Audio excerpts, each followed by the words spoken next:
Okay, so what if I told you that your deepest despair over, say, a massive career collapse, Hmm. or that suffocating anxiety you feel when a relationship fractures, isn't actually caused by the event itself? Right, which sounds completely counterintuitive at first. It really does. I mean, what if that overwhelming psychological torment that just keeps you awake at 3 a.m.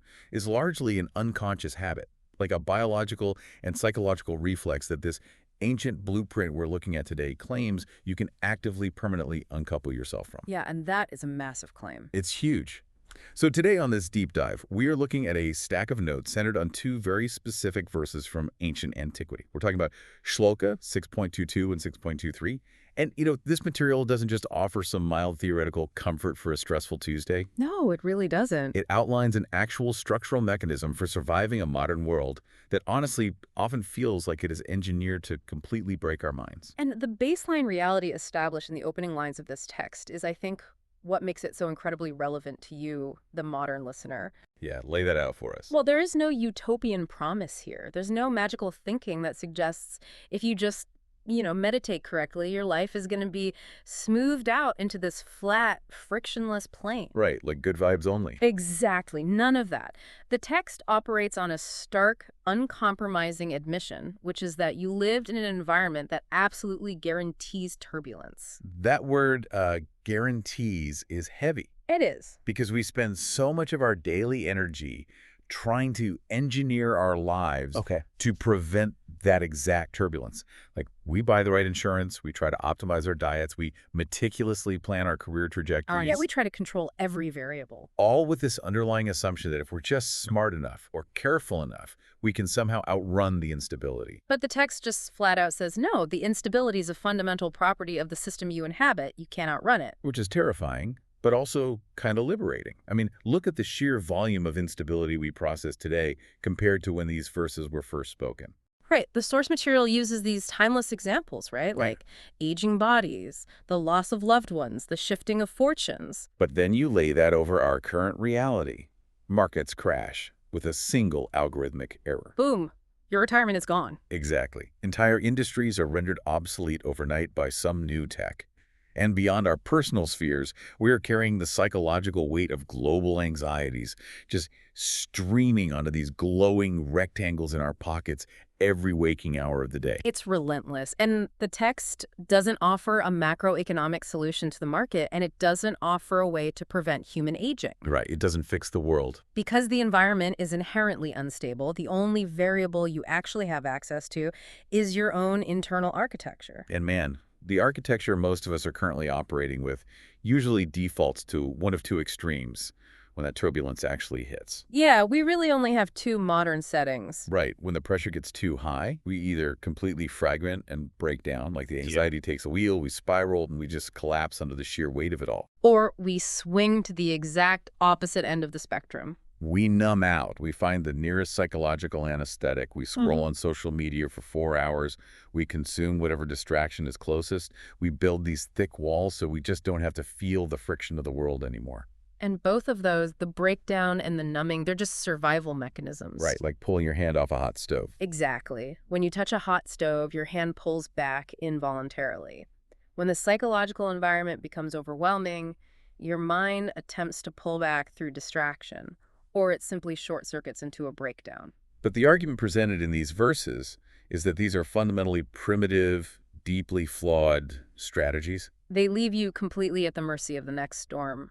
I mean, numbing the pain of a broken bone doesn't reset the bone. Oh, that's a great way to put it. It just means you're walking around on a fractured limb, pretending everything is fine until it inevitably just gives out entirely. So we need a third option. We need a way to walk through the fire without burning to ash, but also without wearing a hazmat suit that keeps us from feeling the warmth of life entirely. It's a beautiful metaphor, yeah. And that's really the mission of this deep dive today. The text points us toward a radical redefinition of a concept called yoga. A word that has been entirely stripped of its original psychological power in our modern culture, I might add. Oh, completely. Yeah. But it uses this original definition to build what it calls an unshakable anchor. But to understand the mechanics of building that anchor, we have to know what the end state actually looks like first. Right. We need to visualize the destination. which is laid out in Shloka 6.22. So let me just read the exact translation from our notes here. Go for it. Okay, it says, upon gaining this realization of the self, one considers no other gain to be superior to it. Being established in this state, one is not shaken even by the heaviest of sorrows. And the notes highlight the Sanskrit word there, garuti. Garupi, meaning the absolute heaviest, most profound sorrows imaginable. The densest, most immovable tragedies a human being can possibly face.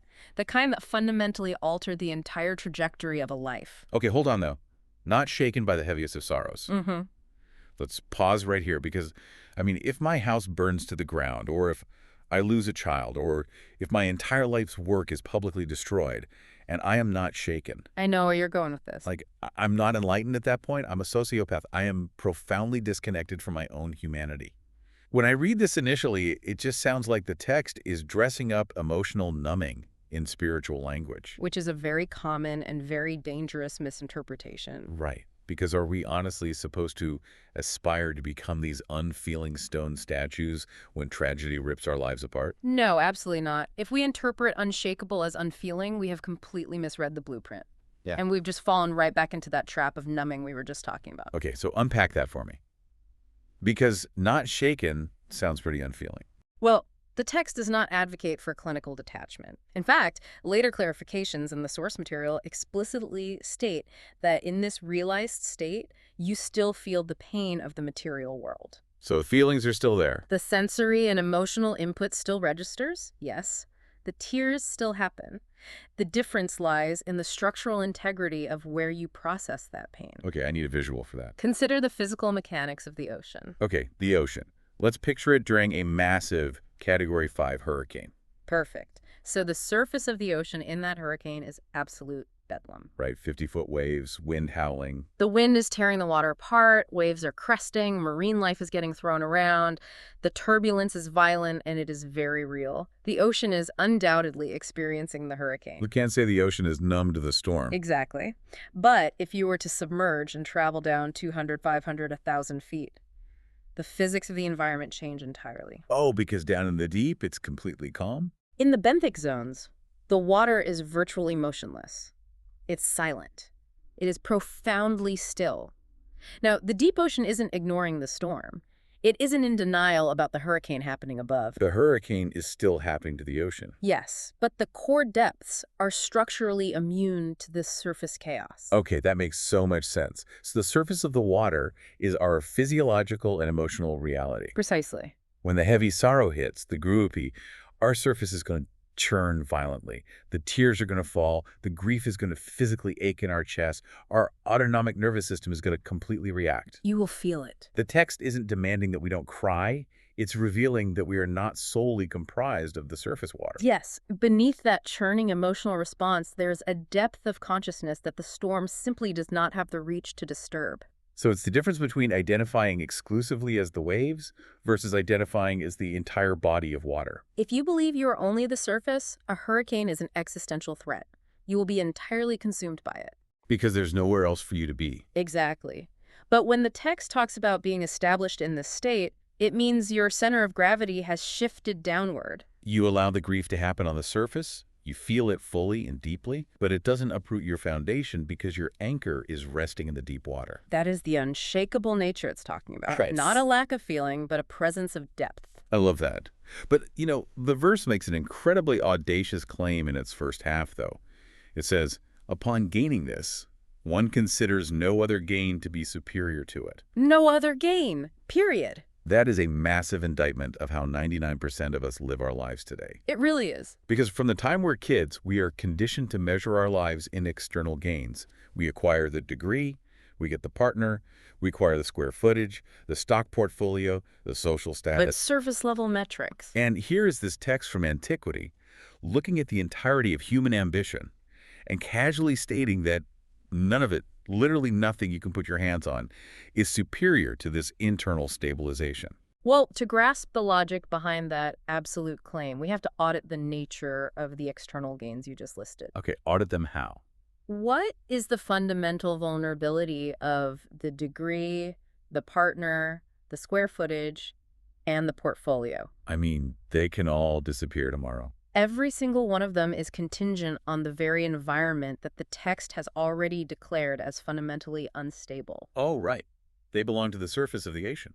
The market can wipe out the portfolio, biology can wipe out your health, time and circumstance can alter or destroy literally any relationship. So if you designate a material achievement as your ultimate gain, you're effectively building your psychological foundation on a fault line. You resign yourself to a life of perpetual low-grade terror. You're constantly scanning the horizon for the earthquake that will take away the things that define your worth. It's a hostage situation. We work our whole lives to acquire these things, and then we spend the rest of our lives held hostage by the fear of losing them. If my ultimate happiness is predicated on my company succeeding, my emotional baseline is just at the mercy of global supply chains and consumer trends, things I have literally zero control over. But the joy derived from this inner anchor is described in the text as existing independently of the senses. Meaning it doesn't need external validation. It does not require a specific configuration of external matter to exist. It doesn't need your bank account to hit a certain number, and it doesn't even require your physical body to be free from illness. Wow. Because it is self-generated and independent of the volatile material world, it is the singular asset in the human experience that cannot be stolen, depreciated, or destroyed. It's the only secure investment. That is exactly why it is the superior gain. Okay, I think the logic there is undeniable. Become the deep ocean, secure the one asset the world cannot take from you, and survive the heaviest sorrows. It's a beautiful destination. It is. But a destination without a map is just a fantasy. If I'm listening to this right now, I'm probably thinking, cool, I am currently trapped on the surface of the ocean getting battered by waves. I would love to be in the silent deep. But how do I physically, psychologically transport myself there? Right. What's the actual mechanism? Yeah. And this is where the source material pivots from philosophy to pure, actionable mechanics in Shloka 6.23. It introduces the vehicle to get to the depths. And to do it, it completely shatters our modern understanding of the word yoga. The commodification of that word is honestly one of the great cultural misunderstandings of our time. It really is. Yeah. If you say yoga today, the immediate mental image is a bright studio, expensive Lululemon pants, a rolled-up mat, and, I don't know, attempting a handstand. Or goats. Goat yoga. Goat yoga, exactly. It's become a fitness regimen. It's about hamstring flexibility, core strength, and maybe some deep breathing to lower your heart rate. We have physicalized an ancient psychological technology. Yes. But verse 6.23 rips that modern definition apart. It defines yoga with a specific Sanskrit phrase. Dukkha sa yoga vyoga. Dukkha sa yoga vyoga. And the translation provided in our notes is the severance or the uncoupling from the union with sorrow. If a listener takes only one concept away from this entire analysis, it should be the architecture of this specific phrase. This isn't about stretching your body. This is a profound, active psychological intervention. When I was trying to wrap my head around the severance from the union with sorrow, I kept coming back to a mechanical visual. Okay, let's hear it. Imagine a massive, heavy freight train moving down a track. You have the locomotive at the very front, the engine. That is you. Yep. That is your core consciousness, your awareness, the I that experiences life. Okay, I'm with you. The engine is the self. Right. And directly hitched behind your engine is this massive, windowless, lead-lined boxcar. And that boxcar is filled to the brim with despair, anxiety, grief, and suffering. That's the dukkha, the sorrow. The heavy payload. The heavy payload. Now, the way most of us operate is that we go through our entire lives with that boxcar of sorrow firmly coupled to our engine. We drag it everywhere. We feel its immense weight dragging us backward on every single incline. We are intimately linked to it. That is a perfect mechanical translation of the concept. Because if modern yoga is about stretching your calves, this ancient yoga is about stretching the psychological space between your core consciousness and your despair. Yes. It is the deliberate act of walking back to the hitch, connecting your engine to that heavy boxcar, grabbing the heavy iron pin and pulling it up. You are uncoupling the cars. Exactly. The boxcar of sorrow doesn't vanish. The tragedy still happened. The boxcar is still sitting right there on the tracks. But it is no longer structurally attached to your engine. It's no longer moving with you. Yoga is the act of pulling the pin. Let's validate that analogy against the ancient linguistics, because the Sanskrit aligns beautifully with what you just described. Really? How so? Well, the word yoga itself traditionally translates to union or to yoke, literally, to hitch two things together, like an ox to a cart. Okay, quick hitch. The text then introduces the prefix vi, creating the word yoga. This negates the union, It means disunion, severance, disentanglement, uncoupling. So the practice of this advanced spiritual state is essentially the practice of unyoking yourself. Exactly, pulling the pin. Wait, but this exposes something incredibly unsettling about human nature, doesn't it? What's that? If the highest spiritual achievement, this immense disciplined practice of yoga, is defined as the active uncoupling from sorrow, what does that imply about our baseline operating system? It implies that our default untrained condition is to be inextricably bound to our suffering. We are born hitched to the boxcar. The text uses the word sayoga, meaning intimate union. It's telling us that human beings do not simply encounter sorrow like a passing cloud. We actively grab it, internalize it, and weld it to our core identity. We really do. Yeah. We couple with it so tightly that the boundary between who we are and what we are suffering completely dissolves. It's completely enmeshed. Like when we go through a terrible period, we don't naturally say, oh, I am a consciousness currently experiencing a high volume of sadness data. No one talks like that. No. We look in the mirror and say, I am a depressed person. We don't say, my bank account was depleted. We say, I am a failure. We take a circumstantial event and we absorb it as our identity. It's immediate. But why on earth do we do this? Evolutionarily, biologically, nobody wakes up wanting to suffer. Why is our default setting to fuse our identity with our most painful experiences? It's actually a deeply flawed misapplication of our evolutionary survival software. Software, like our brain chemistry. Yes. The human brain is, at its core, a meaning-making machine. In the ancestral environment, if you encountered a threat, say a predator, your brain needed to fuse your entire state of being with fear and urgency so you would survive. Like you don't have time to ponder the tiger. You have to become the panic to run away.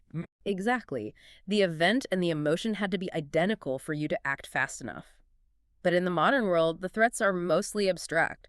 They're market crashes, social rejections, stalled careers. We aren't running from tigers, we're running from emails. Right, but our brains still apply that primal fusion. We try to control the abstract, terrifying randomness of the world by turning it into a narrative about ourselves. We unconsciously believe that if we merge with the sorrow, if we own it as our identity, we somehow have agency over it. We think we can solve it if we become it. Which brings us right into the actual anatomy of how this suffering is manufactured. There's a vital distinction the text makes in our notes. The difference between pain and the narrative we build around the pain. Yes, the notes state very clearly that pain in this material world is an absolute inevitability, but suffering, the psychological torment, is entirely optional. This is the crux of the entire psychological intervention. We must separate the raw data of existence from the editorializing we layer on top of it. Let's make this incredibly visceral for the listener, because the text talks about modern turbulence, like career stalling or relationships ending. Let's look at a micro example of this that happens every single day. Give me a scenario. Okay, it's 4:55 p.m. on a Friday. You are packing up your bag, looking forward to the weekend, and your phone vibrates. It's a Slack message from your boss that just says, we need to have a serious talk about your performance. My office, 9 a.m. Monday. Oh, wow. The biological response to that is instantaneous. Right. Your stomach drops, your heart rate spikes, adrenaline floods your system, the weekend is instantly ruined. Now let's break down the anatomy of that moment using the text's framework. Okay, let's start with the pain. The event, the pain, is the raw data. The data is simply pixels on a screen arranged in a specific sequence of words sent by a specific person, indicating a future conversation about work performance. Very clinical. Right. And the biological pain is the adrenaline spike. That is the inevitable part. The text isn't saying you shouldn't feel a jolt of anxiety. You have a nervous system, it's going to react to a perceived threat. But the suffering hasn't actually started yet. The suffering requires you to add a crucial ingredient. The narrative. The event plus the story equals the identity. That's the formula. The moment that Slack message hits, your storytelling brain kicks in at light speed. You don't just process the raw data. You immediately add the narrative. My boss hates me. Yeah. I am going to be fired. I am incompetent. That snowballs. It totally snowballs. My peers are going to find out. I won't be able to pay my mortgage. My partner is going to lose respect for me. I am fundamentally a failure. You take a neutral, albeit stressful calendar invite, and you weaponize it into an indictment of your core worth as a human being. And this is exactly how sayoga, the union with sorrow, occurs in real time. It happens in milliseconds. The psychological torment that ruins your entire weekend isn't caused by the Slack message itself. The message is just a catalyst. The torment is entirely generated by the narrative you chose to hitch to the event. The despair is in the story, not the The circumstance. text makes that explicitly clear. It's like we're handed a small cut, and our immediate instinct is to rub poison into it just to figure out why it hurts.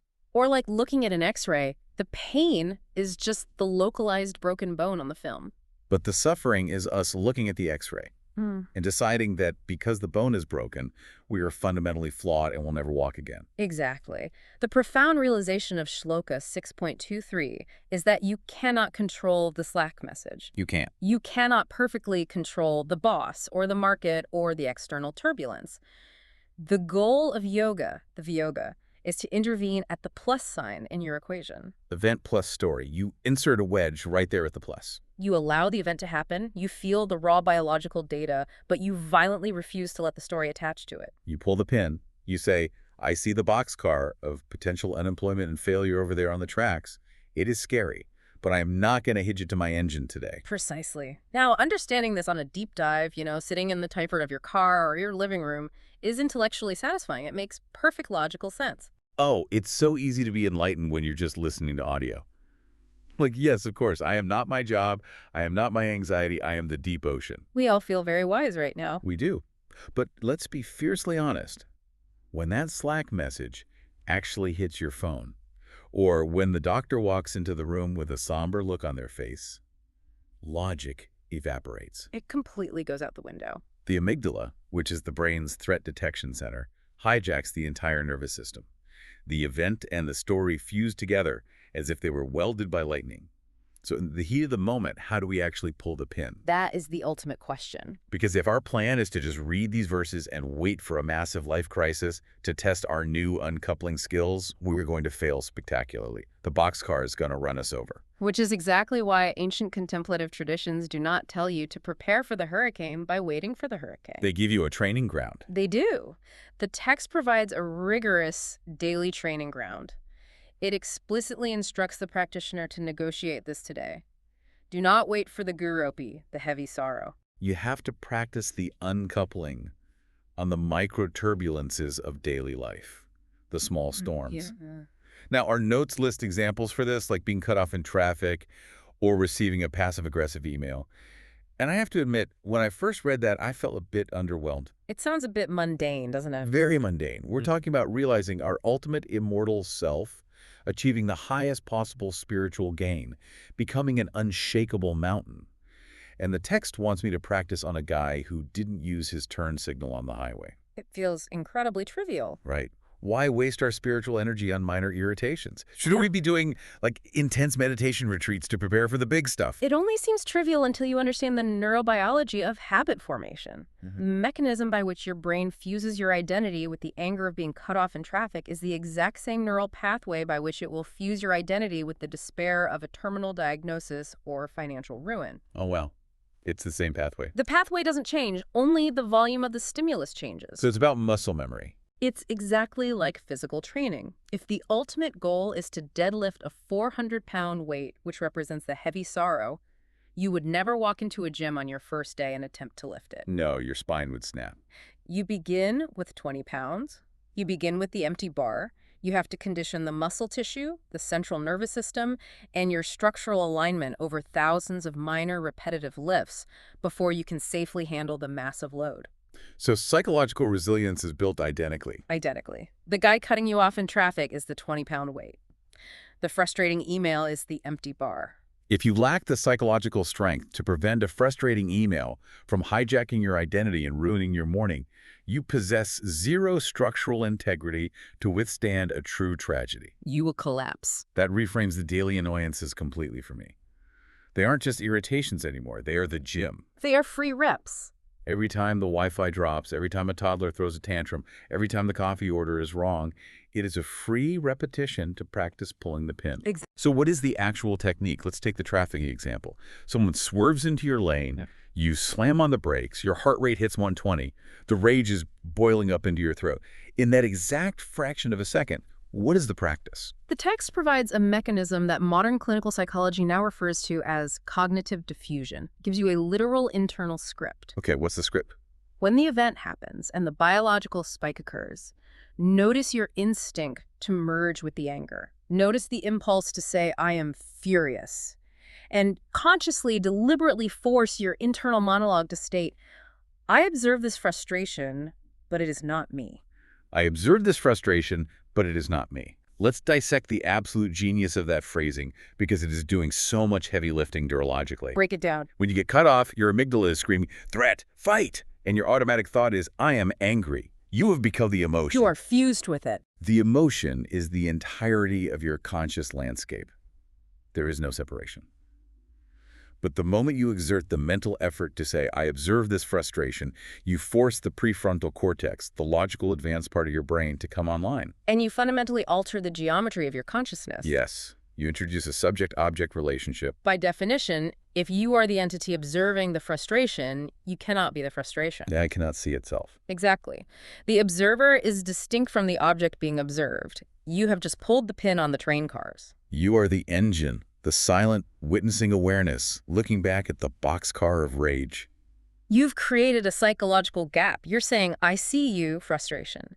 You are very loud. Your biological signature is making my hands shake on the steering wheel. You are taking up a vast amount of space in my nervous system right now, but you are over there as an object, and I am over here as the observer. And the second half of the mantra seals the perimeter. Oh.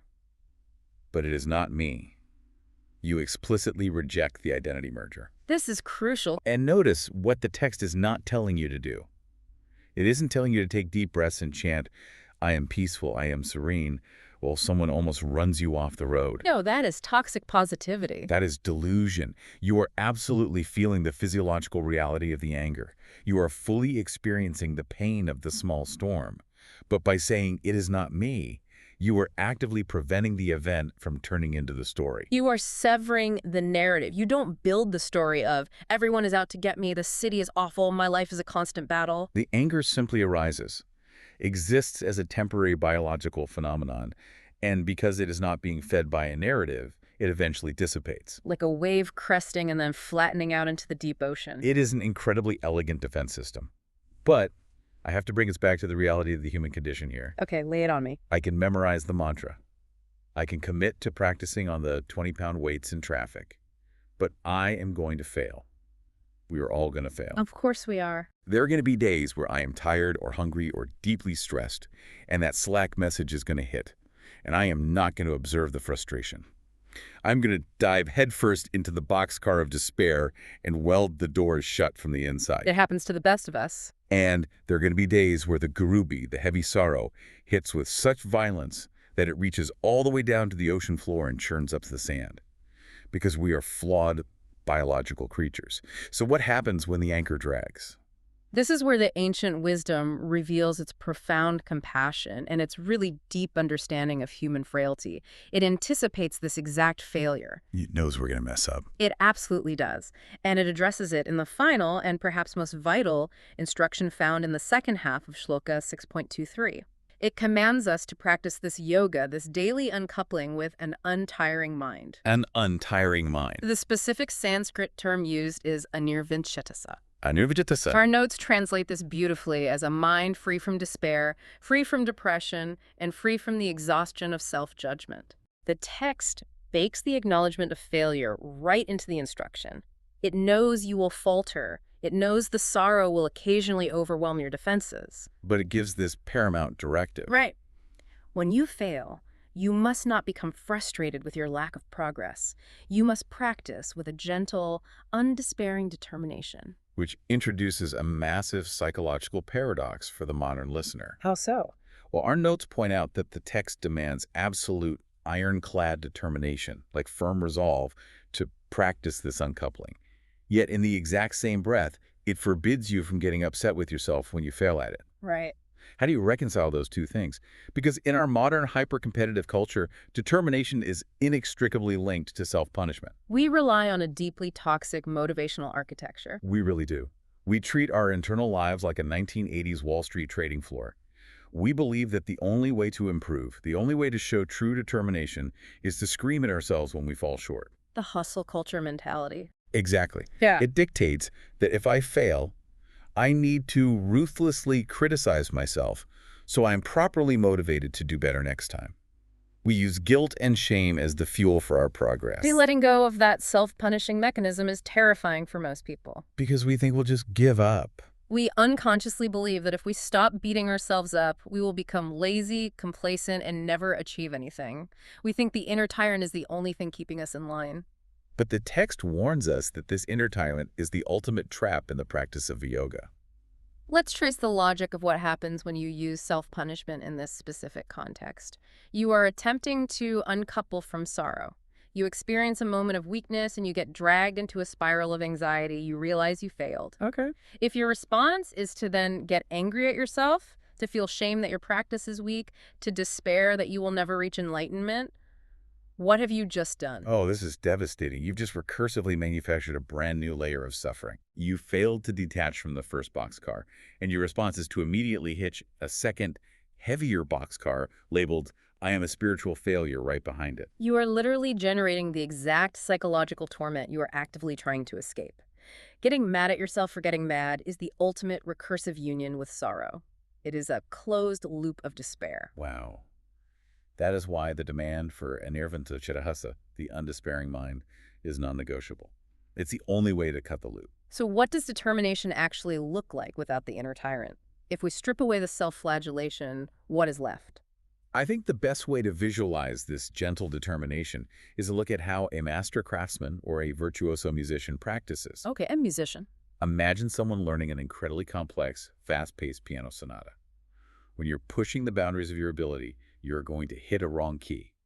The turbulence of learning guarantees it. Mistakes are the inevitable data of progress. Right. Now, a novice who is governed by the inner tyrant hits a wrong key, and they immediately slam their hands on the piano. They curse themselves, they sigh dramatically, they spiral into the narrative of, I have no talent, I'll never master this piece, this is embarrassing. They have merged their identity with the mistake. But a master musician doesn't do that. When a master hits an F instead of an F sharp, they don't despair. They don't take it personally. They simply play the very next note. They just keep going. They observe the error. Ah, my finger was off on that measure. And they seamlessly return to the rhythm of the piece. The determination is not found in the illusion of perfect execution. The determination is located entirely in the return. That is the essence of Enervinchatesa. The determination is the return. It's beautiful. The text does not say, punish yourself until you are perfectly centered.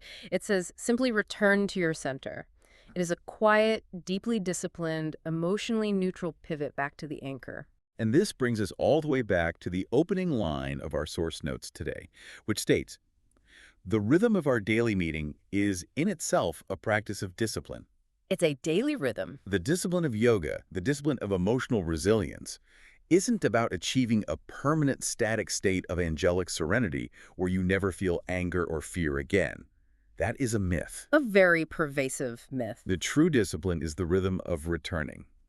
You get distracted by the world, you return to the center, you merge with your anxiety, you catch yourself, you pull the pin, you return. You get overwhelmed by heavy sorrow, you allow the grief to wash over you, you locate your anchor in the deep water, and you return. It is a constant, iterative, untiring practice of creating space. It is the lifelong work of maintaining the boundary between your core consciousness and the weather patterns of your existence. The weather. That is exactly the metaphor we need to land on, because the source notes leave us with one final, synthesizing image that encapsulates this entire philosophy. What's the image? It says, true stability is not avoiding the storm, it is realizing that you are the mountain, not the weather.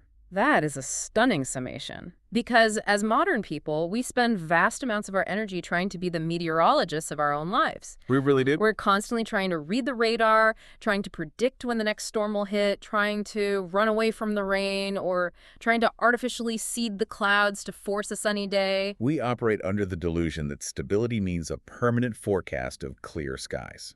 But the environment guarantees turbulence. The weather will always, invariably, change. And if you believe that your identity is tied to the weather, if you think you are the thunderstorm or you are the freezing rain, you will be constantly violently torn apart. Your sense of self will be in a state of perpetual whiplash. But if you deeply internalize the realization of Shloka 6.22, if you recognize that your core consciousness is the mountain, the entire paradigm shifts. The mountain does not fear the rain. No. The mountain does not have an anxiety attack when the snow begins to fall. The storm washes over the granite. It might obscure the peak from view for a while. It might even carve new rivers into the rock. But the mountain itself remains entirely structurally unmoved. It allows the weather to happen, knowing intimately that the weather is a temporary phenomenon, while the mountain is ancient and enduring. You feel the rain hitting the rock, you process the pain of the material world, but you are not shaken by it. You have pulled the pin. You have uncoupled your core identity from the passing clouds. That is the realization of the self. That is the duha sayoga vyoga. That is the anchor in the deep water. It fundamentally rewires how you interact with your own daily existence. Like the next time you feel that suffocating wave of dread or the spike of hot frustration or the crushing weight of a true sorrow, you don't have to panic. You don't have to fight it, and you don't have to merge with it either. You can simply observe it, create this space, and remind yourself, here is some heavy weather. I will feel it, and I will let it pass over the mountain. Because eventually, no matter how violent the storm is, it always passes. The weather always breaks. It always does. But as we bring this deep dive to a close, I want to leave you, the listener, with a final provocative thought to mull over as you navigate your own storms this week. A thought that builds directly on this profound ancient mechanism of pulling the pin. I'm curious where you're going with this. Well, we have spent this entire time talking about the necessity of uncoupling our identity from our deepest sorrows, the heavy storms, the frustrations, and the pain. Right. We've mapped out how dangerous it is to merge our core worth with tragedy. But if we truly commit to this philosophy, if we truly realize that we are the mountain and not the weather, what happens when we apply that exact same rigorous uncoupling to our greatest external triumphs? What happens when we apply it to our massive career successes, our moments of overwhelming public praise, the days when the sun is shining perfectly on our peak and the world is telling us how incredible we are? That's a huge shifting perspective. Because if the tragedy is just passing weather that we shouldn't merge our identity with, our greatest material victories just passing weather too. And if they are, if you strip away all the accolades and the wins, who are you when the sun goes down?